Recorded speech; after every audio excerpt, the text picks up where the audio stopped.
เคสบายดีมื้อนี้ข้าพเจ้าจะมานำเสนอบทเรียนบทที่5เกี่ยวกับการพ้นจากความรับผิดชอบทางอาญานะว่าในเมื่อมีการกระทำใดหนึ่งเกิดขึ้นแล้วมีสาเหตุที่พาให้พ้นจากความรับผิดชอบทางอาญาหรือบ่อันนี้นะตาม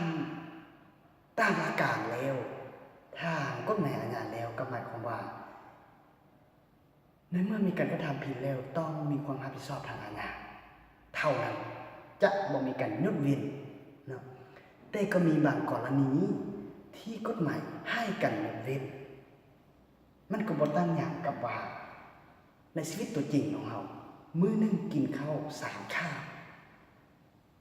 แต่ว่าแต่ละมื้อนั้นบางเทื่ออาจจะกิน4 คาบก็ได้5 คาบก็ได้เนาะอันนี้แหละเมื่อมีการกระทำแล้วต้องมีหลักการแล้วต้องมีข้อยกเว้นนะหมายความว่าการพ้นจากความรับผิดชอบทางอาญานี้หมายความว่าแม่นกันยกเว้นบ่ให้ผู้กระทำผิดนั้นได้รับโทษนะฉะนั้นความหมายของการพ้นจากความรับผิดชอบทางอาญาไปเข้าประเด็นที่1ความหมายว่าความหมายของคำว่าการพ้นจากความรับผิดชอบทางอาญานะดังที่เขาฮู้เลยว่าการที่จะเอาบุคคลผู้ใดผู้หนึ่งมาลงโทษทางอาญาไว้ก็ต้องเมื่อว่าหรือว่าต้องได้พิจารณาการกระทำดังกล่าวนั้นครบองค์ประกอบหรือเปล่านะฉะนั้นการที่เราจะเอาบุคคลผู้ใดผู้หนึ่งมาลงโทษทางอาญานั้นเราต้องพิจารณาการกระทำของผู้เกี่ยวนั้นตามลำดับโครงสร้างความรับผิดชอบทางอาญา 1. การกระทำของผู้เกี่ยวนั้นครบองค์ประกอบหรือบ่ 2. การกระทำของผู้เกี่ยวนั้นเป็นสาเหตุที่พาให้พ้นจากความรับผิดชอบทางอาญาหรือบ่นะฉะนั้นการที่จะเอาบุคคลผู้ใดผู้หนึ่งมาลงโทษทางอาญานั้นก็ต้องเมื่อว่าต้องพิจารณาตามลำดับโครงสร้างความรับผิดชอบทางอาญาหนึ่งการกระทำดังกล่าวนั้นครบองค์ประกอบหรือบ่ถ้าหากว่าการกระทำดังกล่าวนั้นหาขาดองค์ประกอบแล้วถือว่าการกระทำดังกล่าวนั้นบ่มีความผิดทางอาญา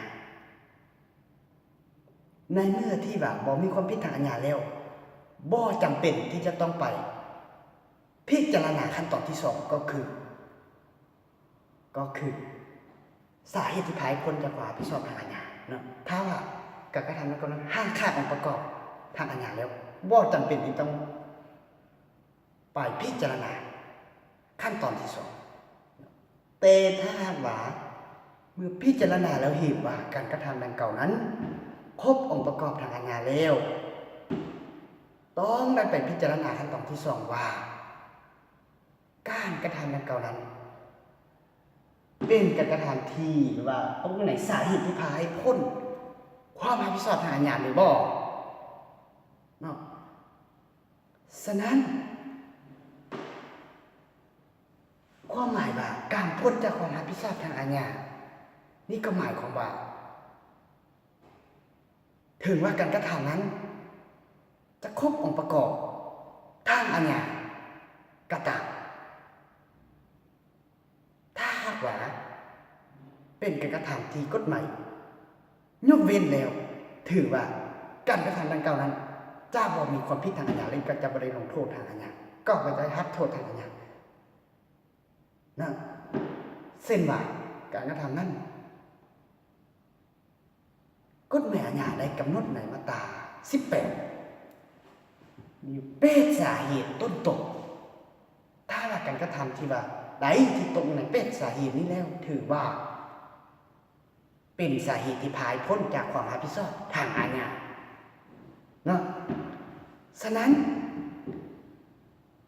การกระทำใดที่จะเป็นสาเหตุที่กฎหมายอาญาได้ระบุไว้ก็คือ การถือบังคับว่าที่ข่มขู่การป้องกันตัวการกระทำด้วยสภาวะที่จำเป็นนะและการเล่นกีฬาบ่การมาอายุความการห้องฟ้องหรืออื่นๆนั่นนะแล้วเราจะไปเข้าแต่ละประเด็นว่าการกระทำอย่างไรจึงถือว่าเป็นการกระทำป้องกันตัวการถือข่มขู่ถือบังคับการกระทำด้วยสภาวะที่จำเป็นนะว่าการกระทำอย่างไรจึงถือว่าเป็นการกระทำที่ตกอยู่ใน8 สาเหตุนี้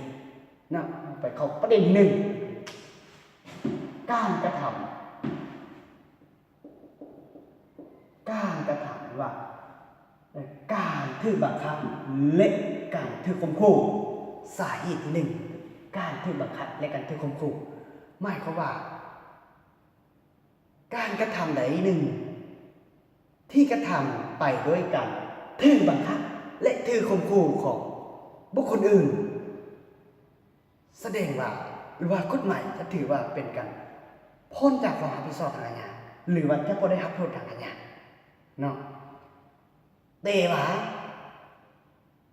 จะรู้ได้ไงได้ว่าการกระทำดังกล่าวนั้นเป็นการถือบังคับหรือว่าถือข่มขู่นั้นเราจะรู้ได้ยังไงนะฉะนั้นเราต้องตีความหมายว่าการถือบังคับแนวใดการกระทำอย่างไรจึงถือว่าเป็นการกระทำถือบังคับและการกระทำอย่างไรจึงถือว่าเป็นการกระทำถือข่มขู่นะความหมายคำว่าการถือบังคับหมายความว่า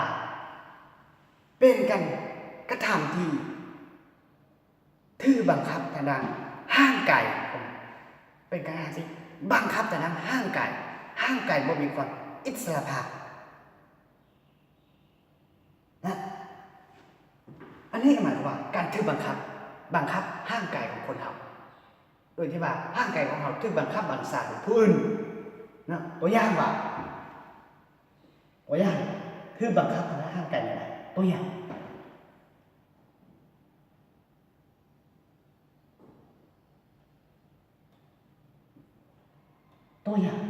เท่ากอไก่เอาปืนจี้ขอไข่ให้ขอไข่นี้ต้องไปทำให้ห่างไกลเท่าขอไปตีบ่ไปเต้บ่เท่าขอถ้าหาขอไข่นี้บ่ยึดตามแสดงว่ากอไก่นี้จะยิงให้ขอไข่นี้ตายฉะนั้นขอไข่จำเป็นต้องได้กระทำอันนี้เลยคือการบังคับทางด้านห่างไกลทั้งที่ขอไข่รู้หรือเปล่าการกระทำดังกล่าวนั้นเป็นการกระทำที่ผิดกฎหมายแต่ว่าจำเป็นต้องได้ทำเพราะว่าห่างไกลของขอไข่ถือบังคับโดยผู้อื่นหรือว่าต้นตัวของขอไก่นี่นะถือบังคับบัญชาเลยกอไก่นี้เอาปืนจี้ถ้าว่าบ่เฮ็ดต้องได้ตายนั่นยังให้ตายอันนี้เนี่ยคือการกระทำที่ถือว่าเป็นการถือบังคับเนาะส่วนการกระทำที่ถือว่าถือข่มขู่ว่าแต่ว่าข่มขู่ถือข่มขู่ในที่นี้ก็หมายความว่าข่มขู่ทางด้านจิตใจของคนเราจิตใจของเราถือบังคับบัญชาโดยผู้อื่นโดยที่เรารู้เลยว่าการกระทำของที่ผู้อื่นบังคับหรือว่าข่มขู่ให้กระทำนั้นเป็นการกระทำที่ว่าผิดกฎหมายแต่จำเป็นต้องได้กระทำตัวอย่างว่ากอไก่ข่มขู่ขอไข่ให้ขอไข่ต้องมาจุ่มเงินคอท้าบ่าขอไข่บอกไปจุ่มเงินขอแล้วกอไข่จะค้าลูกของขอไข่จะค้าลูกขอไข่ที่จะเป็นตัวประกันนั้นขอไข่จำเป็นต้องไปจุ่มอันนี้แหละคือการบังคับทางจิตใจเนาะ การถือบังคับและการถือข่มขู่จุดต่างกันก็คือการถือบังคับหมายความว่าบังคับทางร่างกายของคนนั้น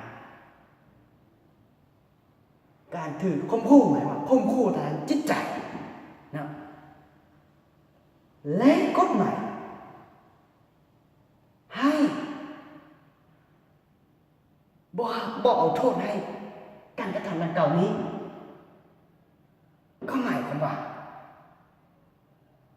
การกระทำนี้นะเป็นการกระทำที่แบบจำเป็นถึงว่าจะเป็นบุคคลใดก็ตามถ้าว่าตกอยู่ในสถานการณ์ว่าแบบนี้นะแม่นจำเป็นต้องได้กระทำอันนี้กฎหมายจึงแสดงว่าเป็นการยกเว้นโทษให้ผู้เกี่ยวยกเว้นโทษให้ผู้กระทำเพราะว่าการกระทำของผู้เกี่ยวนั้นบ่มีเจตนาบ่เป็นการกระทำที่เจตนาสูงว่าการกระทำนั้นมันเป็นการขัดขืนใจของผู้กระทำบ่กระทำแต่ย้อนว่าถือบังคับเนี่ยมันถือข่มขู่จำเป็นต้องได้กระทำถึงมันจะเป็นบุคคลใดก็ตามถ้ามันอยู่ในสถานการณ์นี้จำเป็นต้องได้กระทำฉะนั้นกฎหมายจึงเป็นการยกเว้นเราจึงถือเป็นสาเหตุหนึ่งที่มันเป็นการยกเว้นบ่ให้เอาพิษบ่ให้เอาโทษให้บุคคลผู้นั้นนะถ้าการถือบังคับและถือข่มขู่นี้มันก็เกิดจากสาเหตุทางธรรมชาติสัตว์คนนะสาเหตุทางธรรมชาติมีอะไรตัวอย่างว่าตัวอย่างสาเหตุทางธรรมชาติตัวอย่างว่าเจ้าของเรือฮักจังเจ้าของเรือฮักจังเร็วขี่ไปทางทะเลแล้วเกิดมีพายุเกิดมีพายุลมแรงแล้วเจ้าของเรือจำเป็นต้องได้เอาหรือว่าเป่าเข้า10 เป่าของผู้โดยสารลงน้ำเพื่อบ่ให้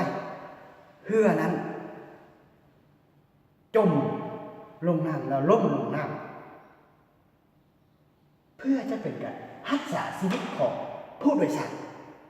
เด็กน้อยพ่อเท่าไม่เท่าหรือว่าผู้โดยสารอันนี้เลยคือสาเหตุหรือว่าเป็นการข่มขู่จากภัยธรรมชาติเนาะบ่เฮ็ดบ่ได้ต้องได้เฮ็ดเพื่อบ่ให้เรือนั้น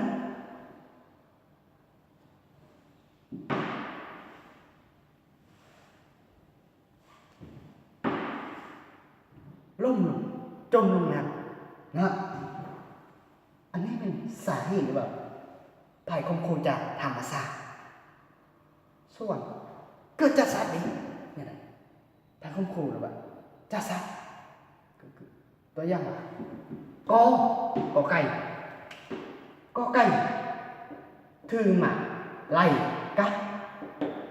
แล้วกอไก่กระโดดเข้าไปกำแพงเข้าเรือนของขอไข่หรือว่าของบุคคลอื่นก็ตามอันนี้เลยนะก็ถือว่าการกระทำของกอไก่นี้จะบ่พินัยทานล่วงละเมิดเคหสถานเพราะว่าการกระทำของกอไก่นี้ก็ตามไปก็เพื่อว่าถือหมาไล่กัดอันนี้เลยคือการที่ข่มขู่หรือเกิดจากสัตว์นะกฎหมายจะบ่เอาโทษใส่ผู้เกี่ยวได้เกิดจากคนนี้คนก็หมายว่าปลอมแปลงเอกสารย้อนถือเอาปืนจี้ถ้าบ่เฮ็ดนี่นะอันนี้แหละคือการข่มขู่บังคับที่เกิดจากคน ากอไก่ขอไข่นี้บ่ไปทำให้อันไก่ขอไข่แสดงว่ากอไก่จะยิงขอไข่ทิพย์ยิงให้ตายเลยเกิดจากคนกอไก่ขอไข่ประจุเงินขอไข่คอขอไข่ประจุเงินคอแล้วกอไก่จะยิงลูกขอไข่อันนี้อะไรเกิดการกระทำที่บางคำบางทุกคนมันจะเกิดจากธรรมศาสตร์สักคนคืนกันว่าจะเกิดขึ้นไหนกรณีใดทั้งนั้นนะเทิงยังไงก็ตามจะถือว่าการกระทำดังกล่าวนั้นเป็นการกระทำที่ถือข่มขู่หรือว่าถือบังคับนั้นก็ต้องได้เข้ากับเงื่อนไข2เงื่อนไขบ่มีทางอื่นทางเลือกบ่มีทางอื่นหรือว่าบ่มีทางเลือกหรือว่าบ่สามารถหลีกเลี่ยงได้นะและการกระทำดังกล่าวนั้นเป็นการกระทำที่ผิดกฎหมายคำว่าเป็นการกระทำที่ผิดกฎหมายหมายความว่าในเมื่อที่ว่าการกระทำนั้นผิดกฎหมายแสดงว่ามันบ่เป็นการกระทำที่บังคับว่าถูกข่มขู่นะนี่ตัวอย่างบ่มีทางอื่นทางเลือกตัวอย่างว่ากอไก่ตัวอย่างว่าเขากอไก่โทรไปหาขอไข่ให้ไปทำให้ห่างไก่เท่าขอถ้าเท่าขอได้นะบอกไปทำให้ห่างไก่เท่าขอเท่ากอนี้เท่ากอนี้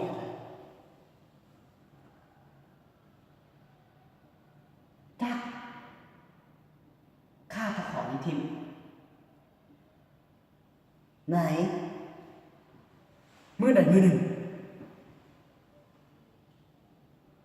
เท่าขอนี้ยังมีโอกาสอยู่ยังมีทางอื่นอยู่นะถ้าเท่าขอนี้ไปทำให้ห่างไก่เท่าคอแล้วบักฆ่าเท่าคอแล้วเท่าขอจะอ้างว่าเป็นการถือบังคับหรือว่าควบคู่จากเท่าก่อนนี้ให้ไปฆ่าเท่าขอจะอ้างมาเป็นการกระทำตัวถือบังคับแล้วถือควบคู่จะเป็นสาเหตุพาให้พ้นจากความเป็นสถานะเป็นบ่อได้เด็ดขาดเพราะว่าเท่าขอนี้ยังมีทางอื่นอยู่ทางอื่นอยู่นั่นแหละแสดงว่าอย่างว่ายังมีทางอื่นอยู่บ่ว่าเท่าขอนี้นะยังมีโอกาสว่าโทรไปแจ้งเจ้าหน้าที่ตำรวจแจ้งให้อำนาจการปกครองบ้านและประชาชนอื่นๆที่เกี่ยวข้องเท่าขอนี้ยังมีทางอื่นเหลืออยู่เนาะแต่ว่าผู้เกี่ยวหาบ่เฮ็ดซื่อแสดงว่าผู้เกี่ยวไปเฮ็ดตามคำสั่งของก่อนี้เหมือนกันข่มขู่ของก่อแสดงว่าผู้เกี่ยวจะอ้างว่าเป็นการกระทำที่ถือบังคับและถือข่มขู่บ่ได้เด็ดขาดอันนี้นะอันนี้ก็เช่นเดียวกันถ้าว่าขอนี้รู้เลยว่าก่อนี้ให้ไปจุ่มเงินคอทั้งหมดจุ่มและสิค้าลูกข้อนี้นะยังมีโอกาสอยู่ยังมีทางอื่นๆอยู่สามารถรีเว้นได้อยู่ต้องไปโทรไปแจ้งหาตำรวจเจ้าหน้าที่จะได้เช่นเดียวกันแต่ถ้าว่ากรณีที่ว่าก็ครับขอนี่นะอยู่นั่นกันลูกนี่ก็อยู่แต่ว่าถือจัดแล้วก็นี่ว่าไว้ขอต้องไปเฮ็ดบ่ได้ว่าอยู่ต่อหน้าต่อตาอันนี้มันถือว่าเป็นการถือบังคับและถือข่มขู่ได้แต่ถ้าว่ากอนี้อยู่เฮือนและขอนี้เอาขอนี้อยู่เฮือนแต่ว่ากอนี้สมมติขอนี้อยู่ห้องบ้านกอนี้อยู่เวียงจันทน์แล้วกันลูกนี้กอนี้มันจับอยู่เวียงจันทน์แล้วขอนี้อยู่ห้องบ้านเดี๋ยวกอนี้โทรไปหาขอนี้ให้ไปจุ้งเงินของเท่าคออยู่เสียงขวบกอนี้มีทางอื่นอยู่ถ้าว่ากอนี้บ่เฮ็ด ถ้ากอนี้ห้ามไปจุ้งเงินขอแสดงว่ากอนี้จะอ้างว่าเป็นการทึบบังคับหรือทึบข่มขู่บ่ได้เพราะว่ากอนี่นะยังมีทางอื่นอยู่ต้องแจ้งให้เจ้าหน้าที่ตำรวจจ้องแจ้งให้เจ้าหน้าที่เกี่ยวข้องอยู่ในตำรวจนี่ไปจับตัวเท่ากอนี่อันนี้เลยว่าการกระทำใดที่ถือว่าเป็นการเป็นบังคับหรือทึบข่มขู่เนาะฉะนั้นจะถือว่าเป็นการที่บังคับหรือที่คนใดก็ต่อเมื่อว่าเข้ากับเงื่อนไขการกระทำดังกล่าวนั้นบ่สามารถหลีกเลี่ยงได้แล้วบ่มีทางอื่นหลีกเลี่ยงได้แล้วก็ทำไปนะและการกระทำดังกล่าวนั้นเป็นการกระทำที่ผิดกฎหมายเท่านั้นนะอันนี้คือการที่บังคับเนี่ยถือข่มขู่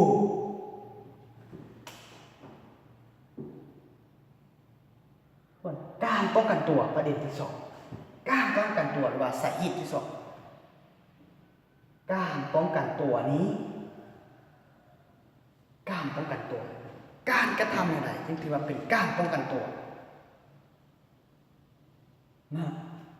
ความหมายว่าการป้องกันตัวหมายความว่าแม่นการกระทำสิ่งใดสิ่งหนึ่งของบุคคลผู้ใดคนหนึ่งเพื่อปกป้องสิทธิผลประโยชน์ของรัฐสังคมหรือว่าชีวิตสุขภาพของตนเองหรือของผู้อื่นนะเพื่อปกป้องกระทำสิ่งใดสิ่งหนึ่งปกป้องนะกรรมสิทธิ์ของรัฐสิทธิ์ของรัฐรวมมุ่งของคนเราของตนเองของผู้อื่นนะจะถือว่าเป็นการป้องกันตัวถ้าถือว่าการกระทำเป็นการกระทำป้องกันตัวได้ก็ต้องเมื่อเข้ากับเงื่อนไขหนึ่งเกิดจากการกระทำที่ผิดกฎหมาย1 2 3 4 5 6 7ต้องเข้ากับ7เงื่อนไขนี้เสียก่อนจึงถือว่าเป็นการป้องกันตัวนะถ้ามาเข้าประเด็นหนึ่งว่าเงื่อนไขอย่างที่หนึ่งเกิดจากการกระทำที่ผิดกฎหมาย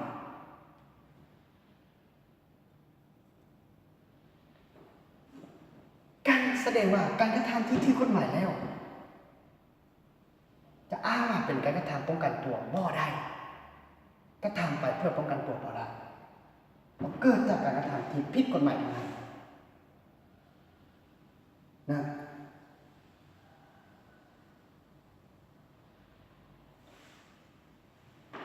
เกิดจากการกระทำที่ผิดกฎหมาย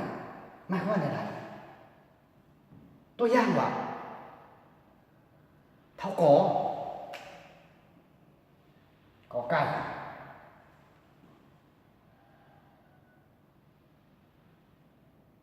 กำเอาไม่ค่อน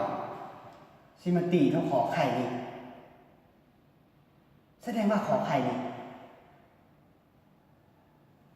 ต้องให้ตอบโต้ป้องกันชีวิตของตนนะนี่เลยคือเป็นเกิดจากการกระทำที่ผิดกฎหมายถ้าว่าถือกฎหมายจะอ้างไว้ตัวอย่างว่ากอไก่เป็นเจ้าหน้าที่ตำรวจแล้วไปจับ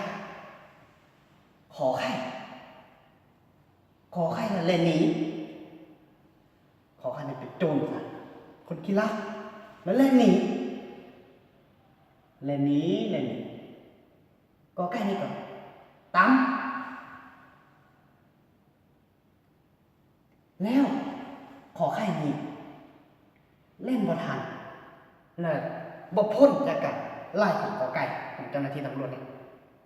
แล้วกอไก่นี่เอาขอไข่นี่แหละจึงจำเป็นตอบโต้กับเท่ากอไก่เจ้าหน้าที่ตำรวจนี่ตอบโต้แล้วขอไข่อ้างว่าเป็นการป้องกันตัวแม่นบ่ได้นะเป็นอ้างเป็นการป้องกันตัว บ่ได้บ่บ่ได้เพราะว่าการกระทำของกอไก่นี่เป็นการกระทำที่ถือกฎหมายแล้วนะที่ถือกฎหมายแล้วแสดงว่าบ่ได้นะกอไก่จะอ้างบ่ได้อันนี้คือเกิดจากการกระทำที่ผิดกฎหมายนะการกระทำที่เกิดจากการกระทำของคนการกระทำนั้นต้องเกิดจากการกระทำของคนหมายความว่าต้องเป็นคนเป็นผู้กระทำตัวอย่างมันกอไก่กามเอาไม้ค้อนสิตีเอาขอไข่อันนี้แหละการกระทำต้องเกิดจากกอไก่ก่อนแล้วขอไข่จะมีการตอบโต้ป้องกันตัวเองเนาะแสดงว่าการกระทำนั้นต้องเกิดจากการกระทำของคนเท่านั้นและการกระทำนั้นต้องมีจริงต้องเกิดขึ้นจริงต้องเกิดขึ้นจริงอะไรจริงไหมว่าเห็นกอไก่กำเอาไม้ค้อนแล้วซิมาตีละแล้วจึงตอบโต้แล้วเห็นคนงานสมมติว่าเห็นกอไก่กำเอาไม้ค้อนอยู่ไปยืนอยู่พูนแล้วขอใครคิดว่ามันสมาตีแล้วขอใครตีก่อนกูจะเอามันก่อนละย้างมันเสียเอากูก่อนขอใครที่ไปเอาก่อนไปตีกอนี่ก่อนแล้วขอใครสิอ้างว่าเป็นการป้องกันตัวได้ไหม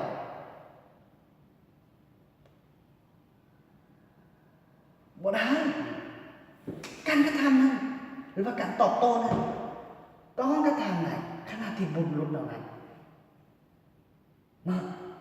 อันนี้เลยการกระทำจริงการกระทำว่าการตอบโต้ต้องกระทำไหนขณะที่บุญรุษบุกรุกเท่านั้นก่อกรรมไม่ค่อนใช่ไหมตีแล้วนี่เนี่ยสถานการณ์นี้มันเบิ่งเลยต้องตีพ่อก็จำเป็นต้องไปตอบโต้บุญรุกในสถานการณ์เดียวกันเท่านั้นบ่แม่นว่ากอไก่ตีขอไข่แล้วขอไข่กันหมดใช่ไหมไม่เศร้ามาแล้วกอไก่ไปเอาผ้าเอามีดเอาปืนมาไปเฮือนกอไก่แล้วไปตีกอไก่แก้แค้นขึ้นสิอ้างกอขอไข่นี่สิอ้างมาเป็นการป้องกันตัวได้บอกกอไก่จะอ้างมาเป็นการป้องกันตัวได้บอกบ่ได้กอไก่จะอ้างบ่ได้พิษเลยกอขอไข่มีพิษเลยการป้องกันตัวนั้นก็ต่อเมื่อว่าในขณะเดียวกันเท่านั้นในขณะเดียวกันในขณะเดียวกันก็เกิดเหตุการณ์บุรุษเหตุการณ์นั้นเท่านั้นนะและการกระทำนั้นต้องตอบบุคคลเดียวกันการกระทำต้องกระทำตอบบุคคลเดียวกันหมายความว่าถ้าว่ากอพิษกอกับขอนี่พิษกันบุรุษกันตีกันขอนี้บอสนาและไอ้ขอนี่นะเป็นหมู่ของกอและขอนี้ไปเอาหมู่นี้ตีหมู่ตีคอนี้ตีหมู่ของกอนี้นะแล้วขอสิอ้างขออ้างมาเป็นการป้องกันตัวได้บอกบ่ได้บ่ได้ต้องบุญลุกกับบุคคลในกลุ่มนะจึงได้การตอบโต้เพื่อยุติการกระทำผิดการตอบโต้ระหว่างกอกับขอนี้ก็หมายความว่าตอบเมื่อกอเนี่ยเอาไม้ค้อนกับไม้ค้อนสิตีคอข้อก็ต้องตอบโต้ขึ้นตอบโต้ขึ้นในเมื่อที่ว่ากอนี้ยุติลงแล้วขอก็ต้องยุติเหมือนกันนะ หมายความว่าถ้าหลานกอนี่ยุบแล้วขอนี่พัดซ้ำอีกยกตัวอย่างมาเนาะตัวอย่าง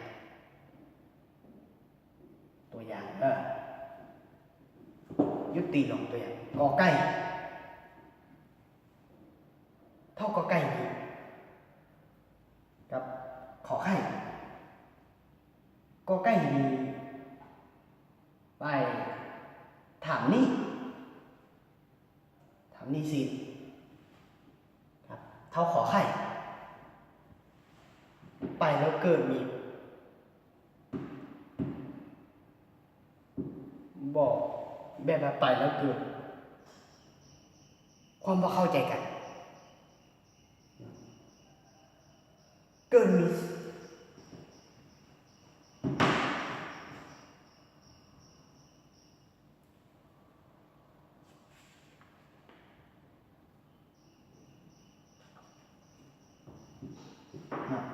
กองนี้ไปทนนี้กับของนี่เกิดมีความบ่เข้าใจกันเกิดมีปากเสียงนะเกิดมีปากเสียงนะเกิดมีปากเสียงนะเช่นกันเร็วขอนี่เท่าขอนจึงเลยจับมีไล่แถบเท่าก่อนเล่นเท่าก่อนนี่กับเล่นนี้ได้คอนี่กับตามไปอีกนะตัวคอนี่ก่อนนี่เล่นไปแล้วอันนี้กับเนี่ยเล่นสืบต่อไปนานไปอีกเพื่อจะฆ่าก่อนบังเอิญก่อนถ้าไป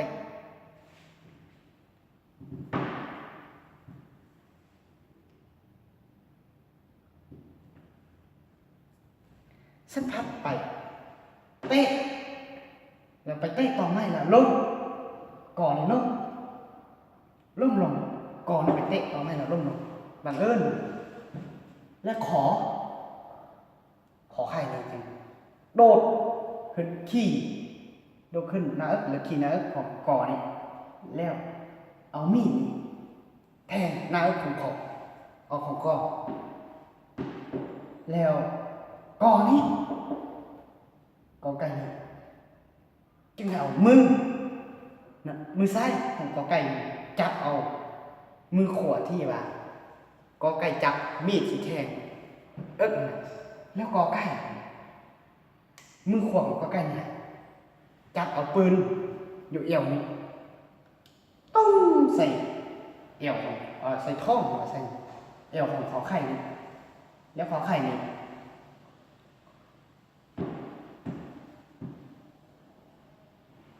แล้วขอไข่นี่ยุบลงนะยุบตัวลงนะเป็นย้อนความโมโหของกอไก่เนาะกอไก่จึงซ้ำอีกเอาปืนนี้จี้คอของขอไข่ซ้ำอีกนัดหนึ่งขอไข่ตายคาที่กอไก่สิอ้างว่าเป็นการป้องกันตัวเลยบอกนะอีกตัวนึงกอไก่ไปทวนหนี้กับขอไข่แล้วเกิดมีความมาเข้าใจกันพิดกันเถียงกันเกิดมีเสียงป้าเสียงกันนะเดี๋ยวขอไข่ได้จับมีดไล่แทงขอไข่ก็ขอไข่กันไล่แทงกอไก่แล้วนี้ขอไข่ไล่ซิต่อยกอไก่เตะต่อไม่นะล้มขอไข่จริงโดดไปขีดมาแล้วของกอไก่เลยสิฆ่าแทงกอไก่นี่นะถ้าเอาปืนยิงท้องของขอไข่ยุบลงแล้วกอไก่ซ้ำอีกเอามือจี้คอของขอไข่นัดหนึ่งขอไข่ตายคาที่ถ้ามากอไก่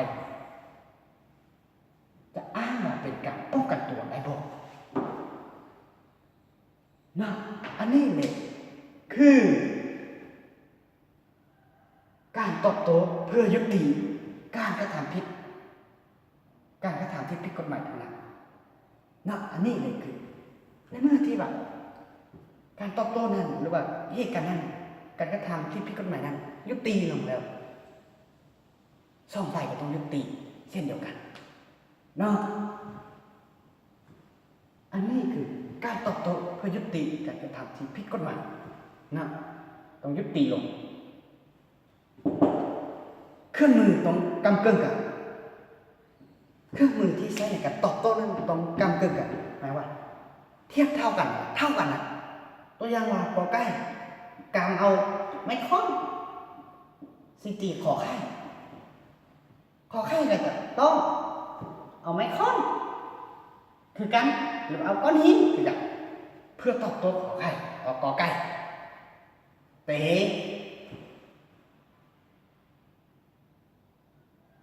ก็ละนี่ว่ะกอไก่เอาไม้ค้อนกับไม้ค้อนเอาขอไข่เอาปืนใส่ปืนกันเกินกันบ่กันเกินกันบ่ขอไข่ละยิงกอไก่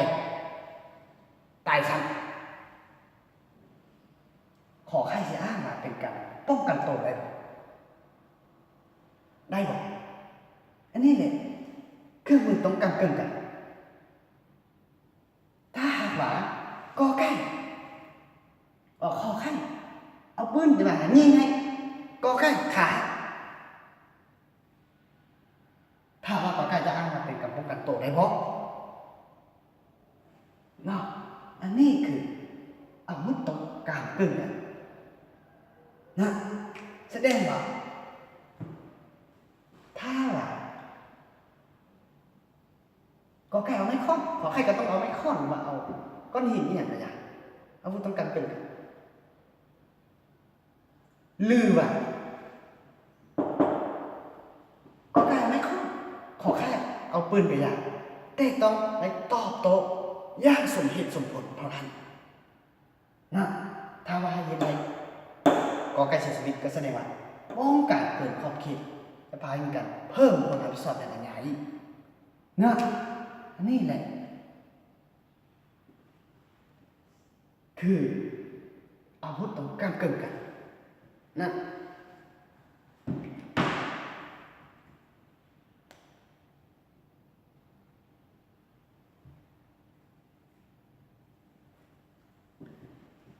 ฉะนั้น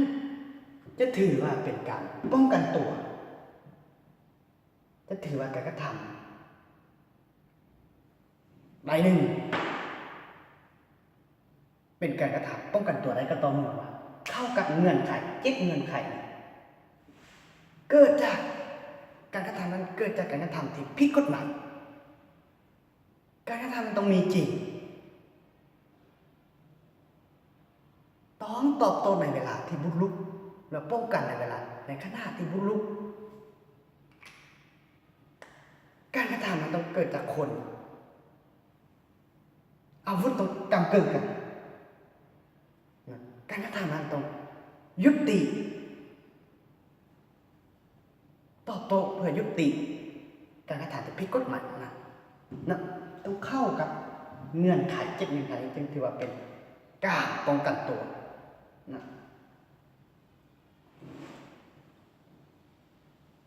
จึงถือว่าเป็นการป้องกันตัวอันนี้มัดทั้งมวลนี้แม่นสาเหตุที่พาให้พ้นจากความรับผิดชอบทางอาญานะการป้องกันตัวก็ป้องกันอย่างสมเหตุสมผลเท่านั้นถ้าหากป้องกันเกินขอบเขตแล้วก็แสดงว่ามีความผิดทางอาญาเหมือนกันพายเพิ่มอีกต้องสมเหตุสมผลนะอันนี้คือการป้องกันตัวและการถือบังคับและถือข่มขู่นะว่าการกระทำอย่างไรที่ถือว่าเป็นการถือบังคับในการกระทำอย่างไรถือว่าเป็นการป้องกันตัวนะฉะนั้นชั่วโมงหน้าจะมานำเสนอว่าไหนหัวข้อเท่ากับว่า